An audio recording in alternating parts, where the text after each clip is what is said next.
Now we say, do me, I do you, why you no go mess? Show me, do me, why you no go mess? Do me, I do way, do me, I do you, why you no go mess? T'as dit Sophie, tu étais où? T'as dit Sophie, tu étais où? Je faisais baler. T'as dit Sophie, tu étais où? J'étais dans balle poussière. Adama, Yakuba, Adama, Aïcha, Tremblay. C'était ça que je faisais. Aïcha Tremblay même là. Hey, vous là, si on va bien regarder là, Aïcha Tremblay a copié la danse de la guerre de Tante Sophie. Moi, je suis en train de faire la danse de la guerre depuis 2 ans. J'ai tremblé jusqu'à mon épaule là même s'est déboîtée. Je peux dire ça. Épaule là, quand je fais comme ça, je sens que ici là, ça tremble plus que ici. Ça veut dire que si on me fait scanner là, on peut trouver que ici c'est déboîté. Jamais vous ne m'avez rendu star. Pourtant je disais, la danse de la guerre, Jomio, je plongeais sur toi comme un épervier. Je viens à pas d'épervier. J'ai fait tout ça pendant plus de 3 ans ici. Tremblement d'épaule pour moi n'a pas pris. Aïcha a tremblé l'épaule. Aïcha tremble l'épaule plus que moi. C'est ça que vous voulez me dire? Est-ce que Aïcha tremble l'épaule plus que moi? Si vous m'énervez, même si je vois que vous me répondez que oui, je peux arrêter le béret là même. Ne me provoquez pas, hein. Dites-moi non à cette question. Si vous voulez continuer par avoir les bérets anonymes, je vous le dis. Je porte mes lunettes là pour vous répondre la partie là. Vous m'appelez Tante Sophie, tu es où? Tremblement d'épaule, j'ai fait là, vous ne m'avez pas fait penser pour ça. C'est pour béret là que vous m'appelez. J'étais en train de faire balle poussière. Je me préparais pour prochain Roseau vacances de Côte d'Ivoire. Je me préparais pour ça. C'est pas ça que vous voulez entendre. C'est pas ça que vous voulez entendre. L'histoire d'aujourd'hui, revenons à de meilleurs sentiments. Je fais la paix avec vous quelques instants d'abord. Parce que moi, je ne suis pas une femme rancunière. L'histoire d'aujourd'hui nous vient de la diaspora française. Diaspora française vient diaspora béninoise. En tout cas, les Béninois qui sont en France là, la fille elle est béninoise mais elle vit en France. Déjà, vous les gens de la diaspora là, attendez à bien me positionner pour vous parler. Je ne sais pas pourquoi votre part des bérets est comme ça. Bérets, quand moi je fais mes bérets ici là, soit les histoires sont choquantes, soit les histoires sont traumatisantes. Mais pour vous là, vous faites featuring pour sortir. Vos problèmes ne viennent pas un. Ça fait featuring. Pour vous, est trauma choquant. C'est ensemble comme ça pour sortir. Quand j'ai entendu l'histoire, je n'avais même pas encore fini d'écouter l'histoire quand j'ai écrit dans ma story Instagram que cette histoire est lourde. Parce que l'histoire est lourde. L'histoire est lourde. Il ne sait pas que l'esprit vous dérange dès que vous venez en Europe là-bas. Ça saute pour vous prendre comme ça. Vous commencez à faire les choses lourd. Les choses qui dépassent votre âge. Et c'est pas un bien. C'est pas un bien que vous le faites. Parce que votre âge évolue. Mais votre intelligence refuse d'accompagner votre âge. C'est philosophique, hein? C'est très chimique ce que je viens de dire là. Ça veut dire votre âge est en train de marcher. Mais votre intelligence refuse d'emboîter les pas. De temps en temps là, appelez votre âge. Appelez votre intelligence. Faites-les asseoir tous les deux. Faites-les asseoir tous les deux et puis rappelez-les qu'ils doivent être camarades. Même manière dont votre âge a honte de votre intelligence. Pourquoi ton âge court pour dépasser ton intelligence comme ça? Ton âge a honte de ton intelligence. C'est ça là vous faites depuis une vidéo. Dit que tu es vieille mais ton ange gardien est resté bébé là. C'est ça.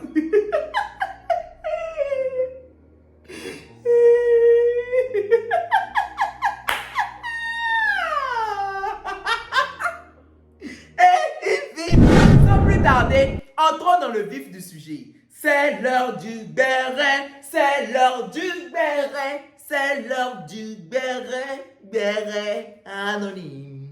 Il y a les gens qui font comédie musicale. Moi, je fais béret musical. Si on devait regarder là, je suis Ernesto JJ du béret. On devait classer, je suis le bébé Philippe du béret. Ça là, vous devez liker la vidéo, partager. Mes prodiges, likez la vidéo, partagez d'abord. Voilà, c'est par là qu'on commence. Vous-même, vous connaissez le code. Voilà. La fille de l'histoire d'aujourd'hui, on va l'appeler Rose. Rose a 23. Je vais vous expliquer pourquoi on l'a appelée Rose. Vous me connaissez, non? Vous savez que je ne choisis pas mes noms au hasard. On est face à un triangle amoureux digne d'un film de James Cameron, digne du Titanic, digne de... Comment il s'appelait même? Lui là, lui qui est devenu gros actuellement là. Et Leonardo DiCaprio. C'est pour ça que je l'ai appelé Rose. Vous allez comprendre. On va l'appeler Rose. Rose a 23 ans actuellement et elle a un petit garçon. Quand Rose était encore au Bénin ici, elle allait au catéchèse parce que c'était une fille très croyante. Donc jusqu'à maintenant, elle est encore croyante. Hein. C'est son comportement qui n'est pas très croyant. Sinon, elle-même en esprit, elle reste encore toujours très chrétienne. Donc Rose a rencontré un garçon qu'on va appeler Jack. On va l'appeler Jack. Jack et Rose se sont connus, ils ont commencé à aller au catéchèse ensemble. L'amitié s'est tissée. Bientôt, ils se sont mis en couple. Ils se sont mis en couple jusqu'en classe de terminale. Ils ont dit qu'ils ne vont pas tonkailler ensemble avant d'avoir 18 ans. Arrivés en classe de terminale, ils avaient juste 17 ans. Ils voulaient avoir leur bac, avoir 18 ans.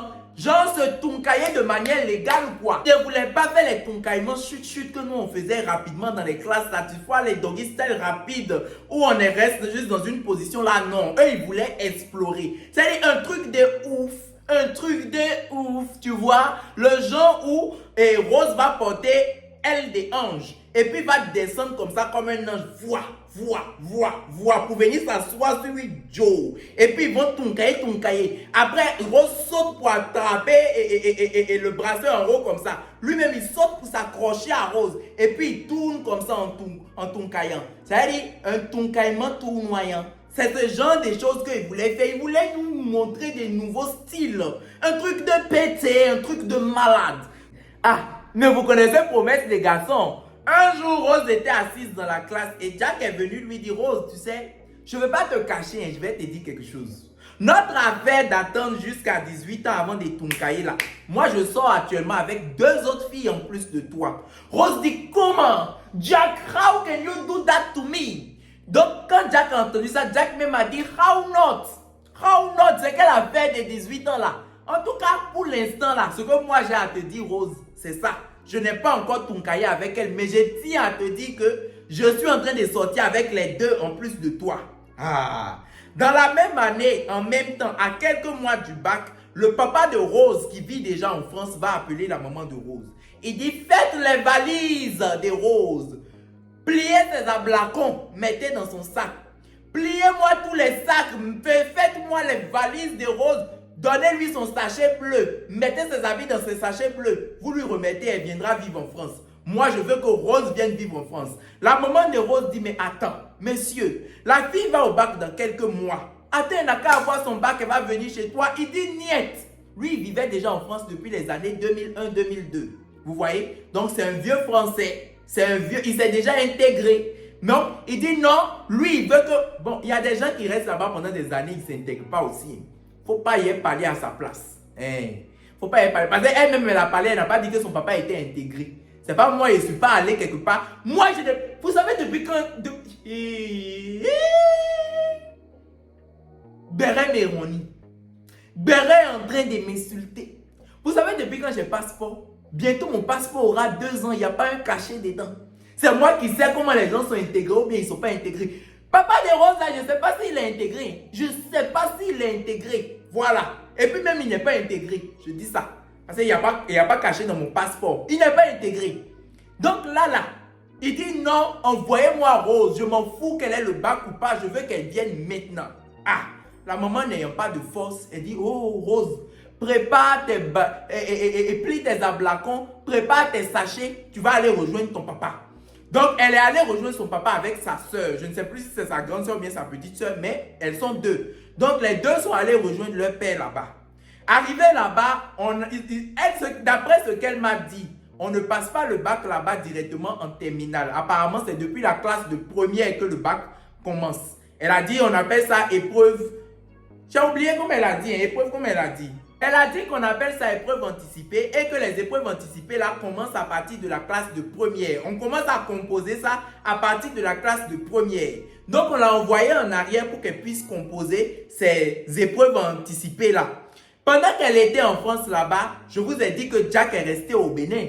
Ils ont continué leur relation à distance. Ils continuaient, ils s'écrivaient. Le love était toujours là. En tout cas, dans elle, son cœur, le love était toujours là. Mais la distance s'installait. Vous savez, relation à distance là, c'est fait pour durer 1 an, 2 ans, 3 ans à distance. Mais à partir de la 4e année, vraiment, si vous avez tenu 3 ans, c'est que vous êtes fort. Et c'est un expert, c'est une experte. Quand je porte la perruque, c'est Tanti Sophie. C'est une experte en relation à distance qui est en train de vous parler. Si vous avez tenu 3 ans, c'est que vraiment vous êtes des durs. La 4e année, faites tout. Faites tout pour vivre dans le même pays en même temps. Si c'est lui qui va rentrer enfin, si c'est Jack qui va aller en France ou bien c'est elle qui va trouver la solution, mais commencer à vivre ensemble à partir de la 4e année là. Sinon, ça devient autre chose. Donc, ils ont continué leur relation, mais à cause de la distance, le love était en train de devenir vélo doucement. Là, Rose va dire à Jack, est-ce que tu ne vas pas penser à venir continuer tes études en France ici? Parce que je suis ici, on a parlé de commencer quelque chose à partir de 18 ans. Moi, je suis ici, je ne suis en train de rien faire. Mais je suis en train d'entendre, à partir de nos amis, grâce à nos amis qui sont là-bas, j'entends que tu fréquentes certaines filles.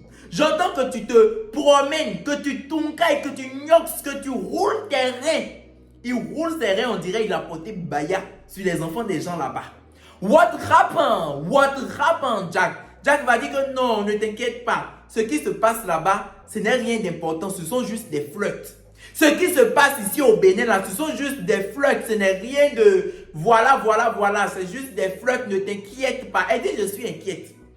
Rose dit, je suis inquiète. Jack, plie tes ablacons comme j'avais plié mes ablacons. Fais tes sachets bleus comme j'avais fait mes sachets bleus. Fais tes sachets bleus et lève-toi comme un seul peuple pour venir me rejoindre ici. Là, Jack va dire non. Il dit non, lui, il ne veut pas venir en France déjà. Que lui va venir en France, ce sera dans 10 ans comme ça. Rose dit, comment 10 ans? Comment? Qu'est-ce que tu es en train d'appeler 10 ans? C'est 10 jours, tu veux dire, et puis tu dis 10 ans ou bien comment? Explique-toi bien. Il dit 10 ans, que lui n'est pas encore prêt à venir en France, que la vie en France ne l'intéresse pas encore trop, que non, lui veut rester ici et tout. C'est là que Rose va lui dire, mais viens, moi je vais t'aider même financièrement. Je vais t'aider, je suis prête à t'aider financièrement et tout et tout. Rose même, tu ne te connais pas où? Tu ne te connais pas. Ça dit Rose même là, je vais vous expliquer pourquoi elle ne se connaît pas. D'abord, tu veux donner l'argent à garçon. Quand Jack a entendu ça, Jack a refusé. Et puis Rose même, tu ne te connais pas où? Rose, celle-là, je vais vous expliquer pourquoi je dis qu'elle ne se connaît pas. Dans le temps où elle était en train de faire ça là, elle vivait encore chez son papa en France là-bas avec sa marâtre. Enfin, si je ne me trompe pas dans la chronologie, elle vivait encore chez son papa avec sa marâtre. Parce que son papa avait une nouvelle femme. Déjà, la nouvelle femme que son papa a, il l'a connue au Bénin ici. Je vous ai dit que son papa vivait en France depuis 2001-2002. Donc, quand il rentrait au pays ici pour voir ses filles, déjà, il était déjà séparé de la maman de Rose. Les deux, ce qui les reliait encore, ce sont les deux enfants, Rose et sa sœur. Donc, quand il venait ici, là, c'est dans ses venues ici qu'il est venu rencontrer la fille qui est devenue la marâtre de Rose maintenant là. Quand il a rencontré la fille, un jour il a ramené la fille jusque chez la maman de Rose pour venir laisser la fille là-bas. Écoutez bien, la fille allait encore à l'école, la fille était encore au collège.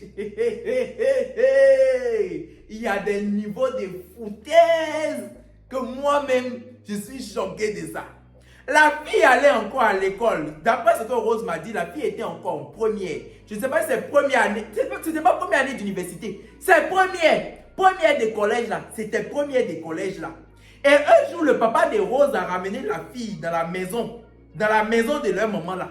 Et puis il est venu dire à la fille là-bas que, il a dit à la maman de Rose plutôt, pardon. Il a dit à la maman de Rose que cette fille là, que c'est la fille de son patron. Genre, c'est la fille de son patron au Bénin ici. Et qu'elle ne se débrouille pas très bien en mathématiques ou bien quelque chose comme ça, en tout cas dans une matière là, et qu'il fallait que la maman de Rose l'aide.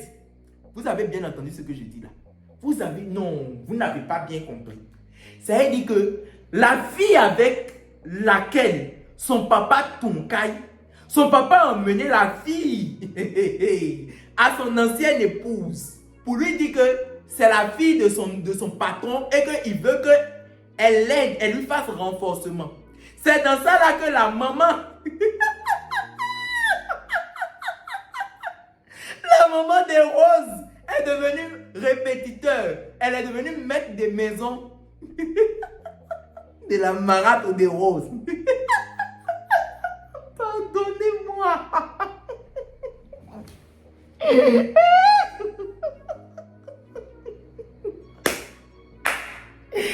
peur des hommes, oh. Fiers maintenant. Ayez peur des hommes, je vous jure. La maman de Rose est devenue répétiteur de la marâtre de Rose. Et elle les voyait. Elle-même, elle se doutait un peu de quelque chose, mais elle ne voulait pas parler. Donc, c'est comme ça que la maman de... Quand ils ont fini tout ça là, eux, ils sont allés en France là-bas pour devenir foyer là-bas. Le papa de Rose et la fille qu'il a ramenée pour qu'on aide la fille à évoluer au niveau scolaire là. Il est venu prendre la fille, il l'a ramenée après en France là-bas. Et ils sont devenus foyer là-bas. Vous voyez les garçons? Vous voyez les hommes, non? Quand je vous dis que chaque matin, prenez 5 minutes pour ressentir des frissons. Prenez 5 minutes pour avoir peur des hommes. Prenez 5 minutes pour avoir peur de ce que représentent les hommes. Vous pensez que je suis mauvaise? Non, tante Sophie, c'est que tu n'aimes pas les hommes. Tu n'aimes pas les hommes. Je les aime. Mais le problème là, c'est ça qui est là. C'est ça qui est... On peut être méchant comme ça. Pardon. Maman et Rose. On est désolé. Donc, c'est dans ça là.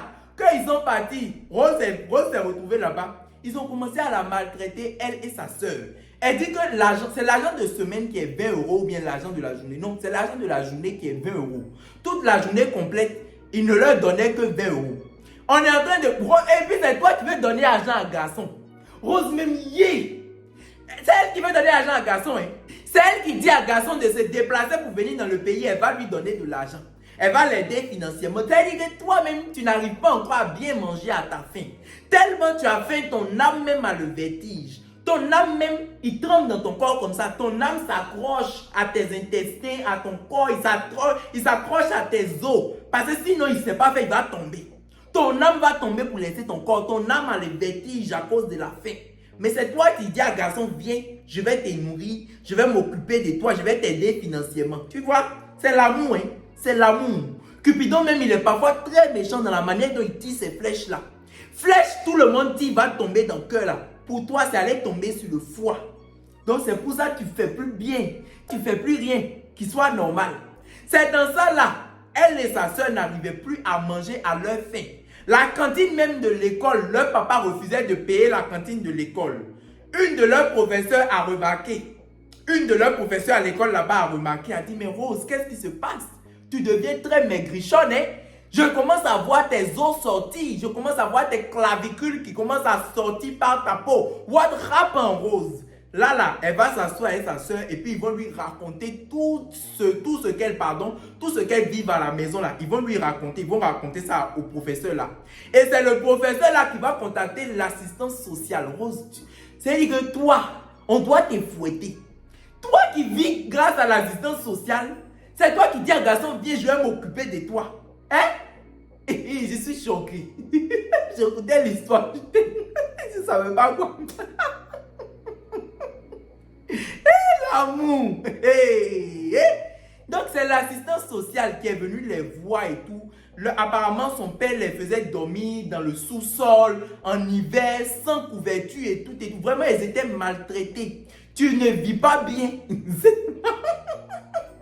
Donc l'assistance sociale est venue les aider à trouver un autre endroit où vivre. Genre les appartements sociaux là. Je pense que c'est comme ça. Je ne sais pas comment vous les appelez. Mais on les a aidés à trouver des appartements sociaux et tout. Et elles ont continué leurs écoles. Elles se sont séparées de leur père et de leur marâtre et tout et tout. 10 ans. Je vous l'avais déjà dit que Jack a dit que lui ne sera là que peut-être dans 10 ans. Quand elle a entendu 10 ans là, elle a continué à discuter avec Jack. Elle a remarqué que Jack avait une petite amie. Quand elle a parlé de la petite amie, Jack a dit non, qu'il n'a pas de petite amie et tout et tout. À un moment donné aussi, il a reconnu qu'il a une petite amie. Mais elle dit que pourquoi on est en train de sortir ensemble, même on est en train de se disputer, on est en train d'essayer de trouver des terrains d'entente. Toi, tu as une petite amie. Il faut la quitter, tu vas te remettre avec moi. Il dit non, que oui, il ne l'aime pas trop, mais qu'il ne peut pas la quitter parce qu'elle n'a rien fait de mal. Vous êtes en train de voir ce que je dis. Donc, comme tout ça est en train de se passer et qu'elle aussi, elle est en train d'entendre 10 ans, elle a décidé de déposer le sac de Jack.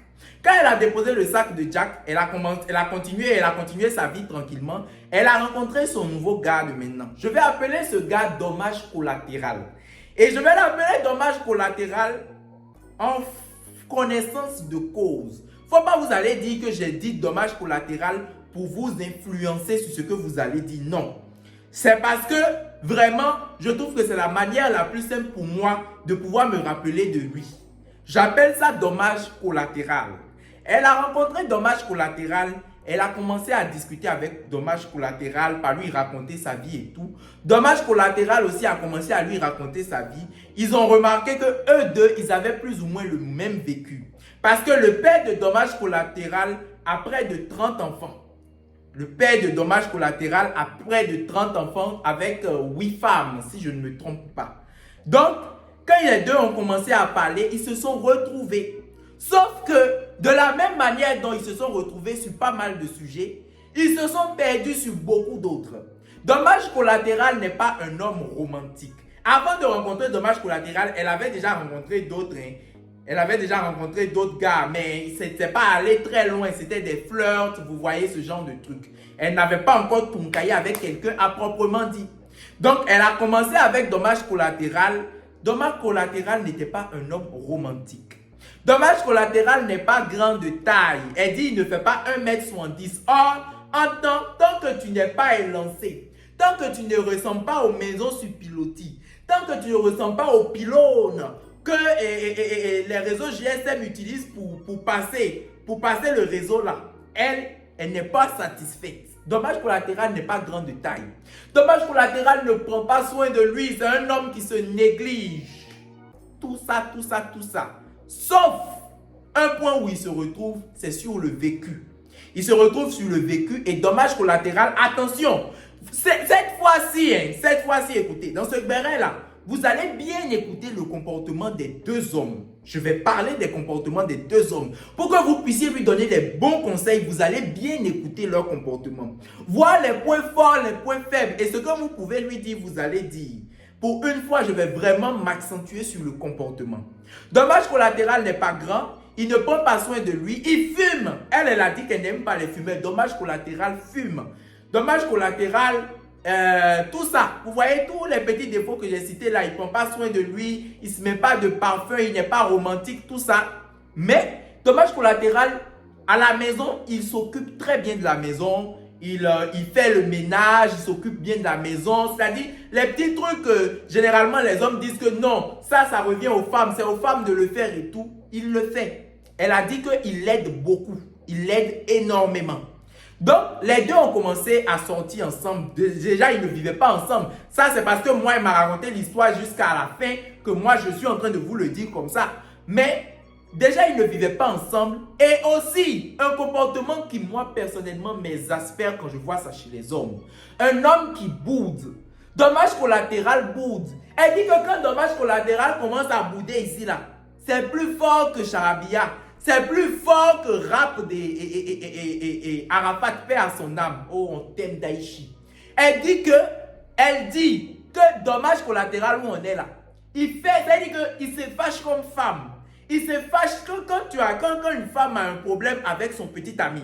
Et c'est le petit ami qui vient régler. C'est-à-dire qu'il met la balle à terre. Il dit des trucs pour amuser la galerie, pour l'amuser, faire oublier la pression. Non. Dommage collatéral n'est pas comme ça. C'est un homme qui boude. J'ai dit en 2023, non aux hommes qui boudent.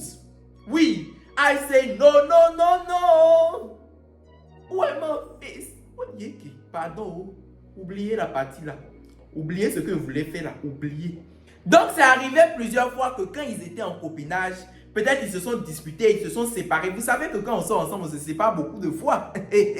Donc, quand ils vont dire que non, on ne sort plus ensemble, c'est bon, la relation n'a qu'à s'arrêter. Dommage collatéral. Tu sais, quand tu vas chez ton gars, par exemple, ils vivaient chacun séparément.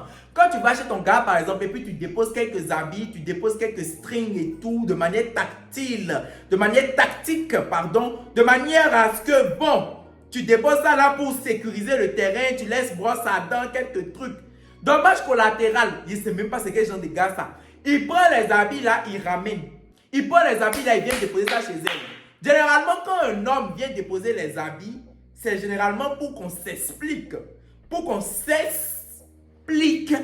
Je ne sais pas si vous comprenez. On doit s'expliquer.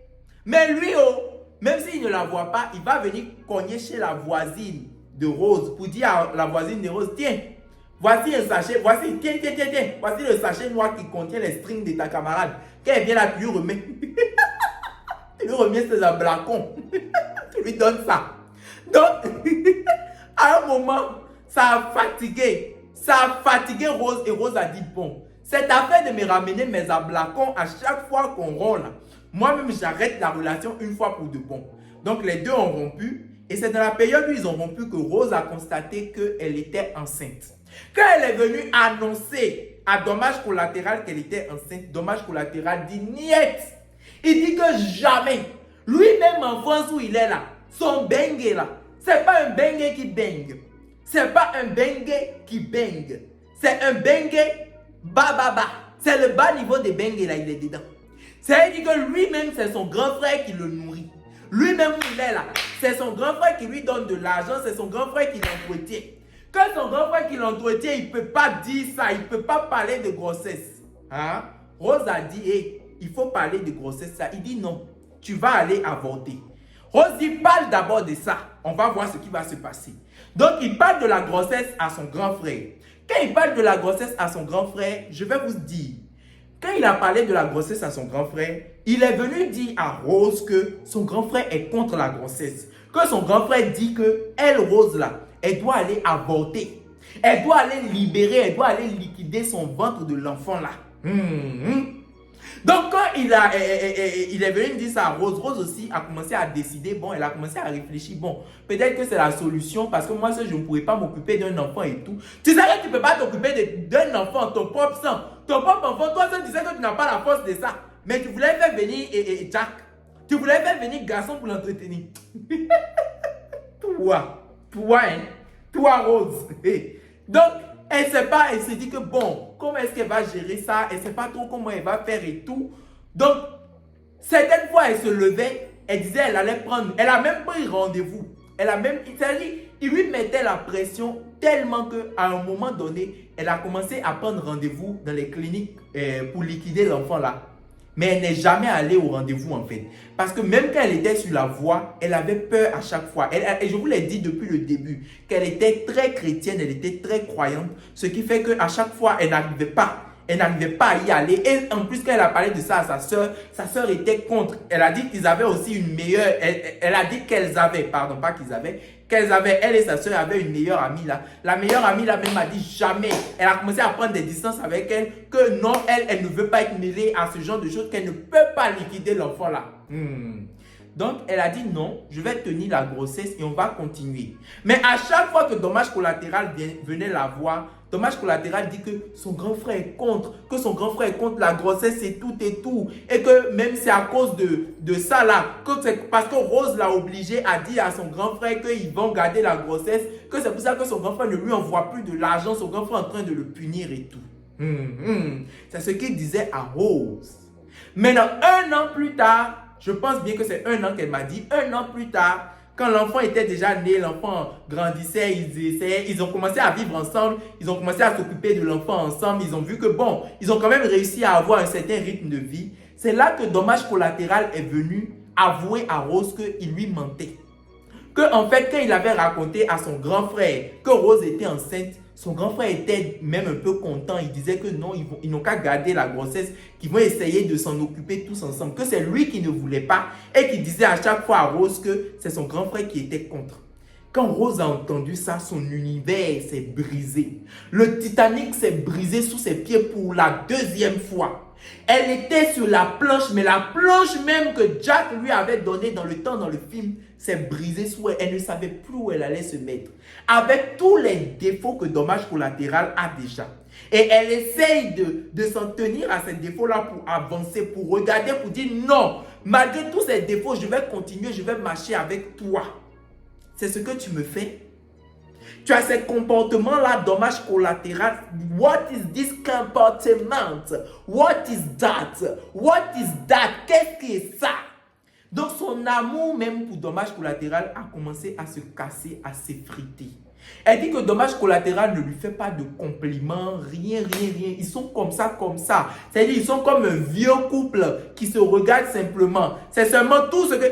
Elle dit que, voilà, un autre comportement de dommage collatéral. Dès qu'elle fait bisous à dommage collatéral, il a gnox. Dès qu'elle fait bisous, dès que tous ces bisous sont en caca. Dès qu'elle lui fait un bisou comme ça, il voit que non, ça veut dire chaud la paix. Il attrape comme ça, il dit viens ici. Et il fait un peu, il la dépose. Il fait encore un peu, il la dépose. C'est-à-dire qu'à chaque fois qu'elle lui fait même un câlin, on dit simple câlin, on fait à chaud la paix. Simple câlin, on fait un dommage collatéral comme ça. Il est debout en même temps. Donc, elle a arrêté de lui faire même câlin là. Elle a arrêté tout ça parce qu'elle dit que non, elle veut juste qu'il soit un peu romantique. Il n'est pas romantique. Maintenant, vous pensez que Rose aussi est simple. Rose n'est pas simple.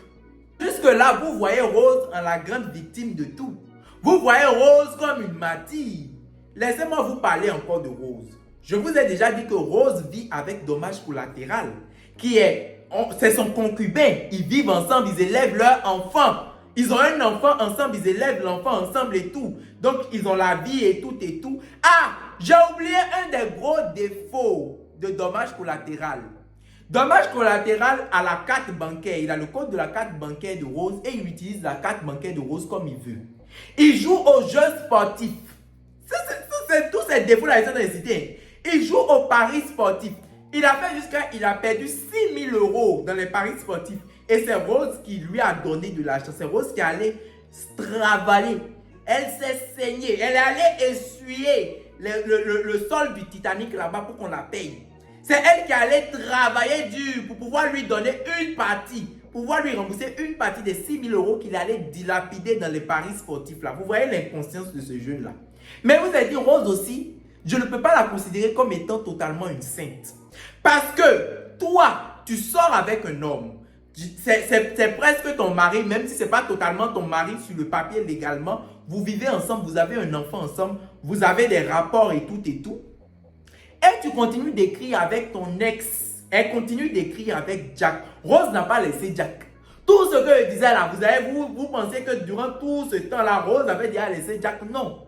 Rose n'a pas arrêté de parler avec Jack durant tout ce temps-là. Des années.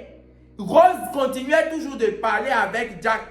Donc, cette année, Jack a envoyé un message à Rose. Et dommage collatéral a vu le message. Parce que dommage collatéral aime bien fouiller dans le téléphone de Rose. Il aime bien fouiller dans le téléphone de Rose. Et il a remarqué que son ex lui a envoyé un message. Parce que lui, il connaît l'ex. Quand ils se sont mis en couple, Rose avait déjà parlé de Jack à dommage collatéral. Mais Jack ne connaît pas dommage collatéral. C'est dommage collatéral qui connaît Jack. Donc, quand il a vu le message, dans le message, Jack était en train de dire à Rose que son visa est sorti, tout, qu'il va bientôt être en France aussi. Vous voyez ça? Vous voyez ça? Donc, quand il a dit ça, tout l'univers de Rose s'est chamboulé. Tout le corps, c'est-à-dire chaque millimètre de Rose commence à crier. Jack, Tonkai-moi. Jack, viens me rouler. Jack, viens que je me roule sur toi comme ça. C'est-à-dire toute sa vie, ses yeux même font clignant comme ça. On dit quand tu prends paupières de Rose à l'heure là, tu regardes dedans. C'est Jack qui a écrit là. C'est Jack qui a écrit là. Donc, le mari, dommage collatéral, a vu que Jack a écrit ce message-là. Il n'a rien dit. Mais il y a des tensions qui sont entre eux. C'est ça que Rose est venue nous demander conseil maintenant. Parce qu'elle n'a plus aucun sentiment pour dommage collatéral, d'après ce qu'elle est en train de dire. Mais depuis, elle ne laissait pas dommage collatéral parce qu'elle ne savait pas si elle allait trouver un autre homme qui va l'aider comme ça, surtout qu'ils ont un enfant ensemble et tout. Elle ne sait pas si elle va tomber sur quelqu'un qui va l'aider comme ça, avec les tâches de la maison et tout. C'est pour ça qu'elle ne voulait pas le quitter. Maintenant qu'elle est en train d'apprendre que Jack est en train de venir, Elle est en train de changer de perspective et c'est ça qu'elle est venue nous demander conseil. Sauf que le cas, la situation est encore un peu plus compliquée. Parce que Jack, et je dis Jack, pardon, dommage collatéral. Dommage collatéral est en France depuis, je ne sais plus, 6 ans, bien depuis, je ne sais plus, hein. Pardon, Rose, je ne peux plus vous réécouter toutes les notes vocales là. Mais il est en France depuis un bon moment déjà, depuis des années pour les études. Il n'a jamais passé de classe. Il est toujours en licence 1. Il n'a pas encore validé licence 1. Je pense que ça fait 6 ans. Il n'a pas encore validé licence 1. Donc, il ne peut même plus aller demander un titre de séjour étudiant. C'est comme s'il était même dans le pays illégalement d'une certaine manière. Il ne peut plus aller demander un titre de séjour étudiant. Oh, si Rose le quitte, je ne sais pas comment elle a expliqué le truc, mais c'est-à-dire que si elle le quitte, elle lui a demandé d'aller je vais écouter la partie là pour revenir. Elle ne peut plus demander un titre de séjour étudiant. Maintenant, Rose n'a pas un titre de séjour étudiant. Je ne sais pas si elle a un titre, je ne sais pas si elle est résidente. Franchement, je ne comprends pas vos choses. Je ne comprends pas vos choses de là-bas. Mais apparemment, elle a dit que comme les deux sont paxés, je pense que c'est le mot qu'elle a utilisé, que comme ils sont paxés, c'est grâce à elle qu'il pourra continuer de rester là-bas et de pouvoir faire le renouvellement de son titre de séjour. Maintenant, si jamais elle le quitte, on risque de le rapatrier. Si elle le quitte, on risque de le rapatrier. Voilà que les sentiments n'y sont plus, elle ne sait plus comment elle va faire. Comment il s'appelle? Dommage collatéral, c'est que Jack est en train de venir dans le pays. Mais ce qu'il ne sait même pas, ce qui est pire, c'est que Jack veut venir dans la même ville. Il vient exactement dans la même ville où Rose vit, avec dommage collatéral. C'est-à-dire dans la même ville où Rose vit avec dommage collatéral. C'est là que Jack aussi est en train de venir. Donc, qu'est-ce que ça va donner? C'est ça là que Rose est venue me dire. C'est l'histoire là, elle est venue me raconter. Elle m'a dit de venir vous raconter. Si vous pensez quelque chose, donnez-lui les conseils. Donnez-lui les conseils, oh, parce que moi, vraiment, cette histoire, je trouve que c'est un level, un chouïa au-dessus de... Les choses des gens qui ont des cachets dans leur passeport, que je parle dedans, pourquoi? Je ne peux que raconter, je ne peux que faire son Congo ça. Ceux qui peuvent vraiment en parler, dites ce que vous en pensez. Et est-ce que vous pensez qu'un des deux hommes là l'aime réellement? Parce que quand elle a commencé à dire avec tous les trucs que dommage collatéral a pu faire, que nous avons vu, l'argent qu'il a dilapidé et tout, et le fait que Jack se soit mis avec une autre fille là-bas, on lui avait dit de laisser la fille, il dit non, que la fille n'a rien fait de mal et tout. Est-ce que vous pensez qu'il y a un des deux hommes là qui l'aime réellement? En tout cas, vous pourrez répondre. Et pour ceux qui veulent m'envoyer leurs histoires, si toi aussi tu veux m'envoyer ton béret anonyme, c'est par Instagram. Le béret anonyme se fait sur Insta. Tu viens me raconter ton histoire en Insta. Tu me salues d'abord. Tu ne commences pas à raconter en désordre. Tu me salues d'abord et tu envoies des notes vocales. N'écris pas, parce que quand vous écrivez, vous ne donnez pas assez de détails. Quand vous faites des notes vocales, vous vous sentez libre, vous lâchez, vous me donnez assez de détails pour pouvoir faire une bonne vidéo. Voilà. Merci et c'est tout. Et mettez-moi des commentaires. Dites ce que vous pensez de l'histoire et tout. Donnez-lui des conseils. C'est pour ça qu'elle est là. Parce que Jack vient bientôt déjà. Jack est déjà sur le chemin. Oh. Jack est sur le Titanic. Si le bateau là ne s'explose pas, il va venir dans la même ville que. Je ne peux pas dire le nom de la ville. Parce qu'il a donné trop de détails. Voilà. À la prochaine. Au prochain béret. Merci.